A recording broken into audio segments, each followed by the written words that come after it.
Cold emails have rewired your brain. Not metaphorically, not hypothetically, literally. What used to excite you now gets marked as spam. What used to be cringe is now ironic. What used to be personal is now automated. Every time you open your inbox, you make immediate, subconscious decisions. Should I read this? Mark as read, mark as spam. And those decisions aren't random. They follow a known pattern, a known set of principles that can be learnt and applied. You open your inbox. Useless newsletter, Google Calendar invite, random promo.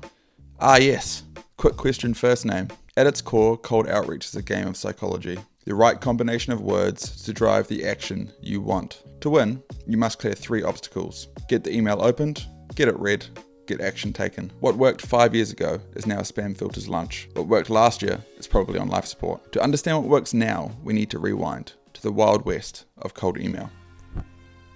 Once upon a time, in the early 2000s, cold email was different. No spam filters, no legal restrictions, less competition. If you knew how to send mass email, you had a massive advantage. It worked for 2 reasons. Firstly, you could do massive volume. You could blast millions of emails with very little consequences. But more interestingly, it was a novel stimulus. People weren't used to cold emails, so they opened your emails. But here's the problem with a novel stimulus. It never lasts. Sooner or later, usually the sooner, they get nerfed by stimulus fatigue. The first time you see something new, it grabs your attention. The 100th time, you ignore it. And when a novel outreach method starts working, one of 2 things always happen. 1, it gets blocked because you're not using it for its intended purpose. Think about being able to share Loom videos by just clicking the share button. Eventually it will get banned. Or secondly, if it doesn't get banned, it'll start to get overused. Think cold emails or infomercials or chatbots. Eventually, the market will see that it's valuable and more people will use it, which will make it less valuable. And both of these things start happening to email marketing. You've got mail. This summer, the internet will reach a dubious milestone. Half of all email will be spam, junk email. Governments crack down. 2003 may go down in history as the year America started to fight back. Congress is considering at least 3 anti-spam bills.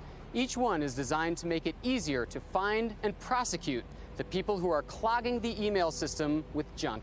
Google and Microsoft deployed spam filters. So Microsoft, America Online, and Yahoo are collaborating on a new email standard that makes it harder to fake your return address. The bad actors kept at bay for the most part, but the damage was done. Cold email was no longer novel. And so a new game began, the era of psychology-driven email. Mass email was dying. Spam filters, laws, stimulus fatigue. The old way, blast and hope, was gone. Marketers had to adapt. They had to write better emails. Psychology wasn't new to sales and marketing. It had been there from the start. Principles never change. Haven't changed since whoever the first person was who sold a round wheel to cavemen. And it all starts with one challenge: getting your email opened. How attention works in cold email. Before you can persuade someone, you need to get their attention. In Thinking Fast and Slow, Daniel Kahneman describes 2 modes of thinking. System 1, fast, automatic, emotional. System 2, slow, logical, effortful. When people open their inbox, they're not thinking, they're in System 1, skimming, scanning, reacting quickly. You're just looking for urgent stuff. Anything that's not a fire that you need to put out immediately, or a message from your team, you just mark as read, move to the promotions folder, delete, mark as spam. It doesn't get through. This is System 1 in action. It's subconscious, pattern recognition. As a side note, when you have a marketing list or any sort of list that you reach out to, you will find it's going to be the poorer, newer people that are more likely to respond. Why? Because they don't have decades of getting stuff coming in and recognizing which is sales pitches and marketing material. The C-level executives at billion-dollar companies, they're very good at figuring out when someone is trying to pitch them. So don't be surprised when you email a list if it's always the poor people that seem to respond. So the question is, how do you break through? And it's rather simple. You need to break that pattern. If it doesn't come across as a sales email, then it doesn't come across as a sales email. The main way that people break that pattern in cold email is by trying to come across like a colleague or a friend, okay? The Show Me You Know Me method by Sam does a really good job of this. Here's an example of a subject line that would work on me. Switzerland plus Le Dip cheeseburger plus your company name. I want you to think about the subject line. Again, it makes absolutely no sense to you, and it makes absolutely no sense to anybody that you know, except for me. I'm originally from Switzerland. I was born just outside Geneva. I live in Washington, D.C., and I often wax poetic about the cheeseburger and La Diplomat. And your company name doesn't make any sense to me, but the first two things do. So it's at least going to get me to open up the email and see what it is that you have to say about the incredible show me you know me that you did on me. However, I have found through my experience some simpler methods of doing this. Bear in mind that these are going to start to work, and when they start to work, lots of people will start to use them. And when lots of people start to use them, people's brains will get used to them and they will become recognized as part of the sales and marketing pattern, and then they won't work again.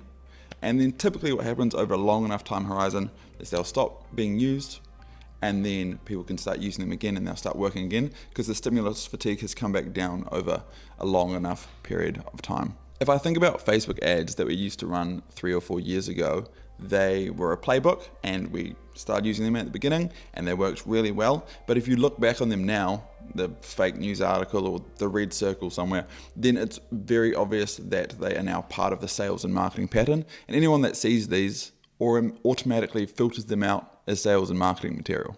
Now that you have someone's attention, you've got less than 2 seconds to capture it and get them to take the action that you want. Why? Because our brain's trying to be as efficient as possible, so we just use mental shortcuts or heuristics to essentially get everything done. So that makes us shift to psychological influence. Once you capture someone's attention, how do you get them to take the action that you want? Robert Cialdini's book Influence outlines 7 principles of persuasion. And when you look closely at winning email copy, you'll find that they always lean on at least once of these principles. Reciprocity. Give something before asking for something. For example, I've compiled a list of competitors in your area, where they're getting leads from, and how much they're paying per lead. Would you like me to send it over? To make this really effective, try and give them something that they know they would otherwise pay for. Scarcity. People want what's rare and shiny. For example, we're looking for one company to refer patients to in South Bank, and you seemed like a good fit. Fake scarcity doesn't work. People sniff it easily. Authority. People trust experts. For example, we help connect national CNC companies with OEMs in automotive, aerospace and defense, and I saw on your website that you've worked with Big CNC. They're one of our long-standing partners. Consistency. Small commitments lead to bigger ones. For example, if you can get them to say yes to a simple question, they're more likely to say yes again later. Liking. We buy from people that we like. A warm tone beats a robotic message, and if you can get them to laugh, even better. Social proof. We trust what others trust. Companies like Big Name trust us. Here's why. And recently added unity. We buy from people like us. For example, I'm just off XYZ Street, so not too far from you. Or, I also went to Mount Albert Grammar School. The reason why we have to persuade prospects is because prospects are constantly thinking of your email as a threat to look stupid, a threat to lose money, a threat to waste time. The brain is wired to see threats, so you need to use fundamental principles to overcome that obstacle. Typically this is because something worked at the beginning, it overcame that barrier, and then it got used over time by maybe yourself and a lot of other people. And then the market started to recognize that and see it as a pattern, and so it no longer persuaded them. The good marketers went back to the principles, reworked them, and got over the barrier. Other people decide that cold emailing is now dead, or whatever tactic is now dead. Right now, there's a really huge community of people in the cold email space on LinkedIn, in groups, on YouTube. Everyone's sharing their ideas, their tactics, how AI is changing everything. They're improving their skills, their own company's outreach, their clients' outreach, and themselves. But lots of people in the space means that there are lots of tactics. And once tactics get used, they start to lose their edge. However, lots of innovation also means that you can use these fundamental principles in new and more exciting ways that you couldn't before. Some ways that I'm seeing people do this is hyper-personalization. So you can use AI to learn even more about your customer. And because you have that extra knowledge, you can leverage the principles of persuasion in new and exciting ways. So with advances in automation and technology, you can better understand when a prospect has taken a certain action, and you can use that understanding to again use persuasion principles to get them to take the next action that you want them to take. And a third one, which I would just say everyone should be doing this, is just using AI and technology to filter your lead list better. It's going to help you if you're only reaching out to people you can help, and it's going to help your market if they're only being reached out to when it's relevant to them. Where is cold email going? I don't know. All I know is that the tactics that we're using today will change. None of them will be the same in a few years' time. All the tactics will change over time. There'll be new ways to scrape data. There'll be new ways to set triggers. AI will get better at writing. We will have AI lead magnets, personal videos based off AI. We'll have AI generated content. It'll all be very shiny and exciting. However, the principles underlying why this stuff works, they won't change. And they haven't changed for 50 years, and they're not going to change for the next 50 years. So I implore you, yes, find new exciting ways to use these principles, but if you develop a deep understanding of the principles and why they work, you'll be served for decades to come, regardless of how those tactics come and go. If you want to gain a deeper understanding about cold email, I recommend you watch this video on what constitutes a spam email and the moral dilemma of cold email.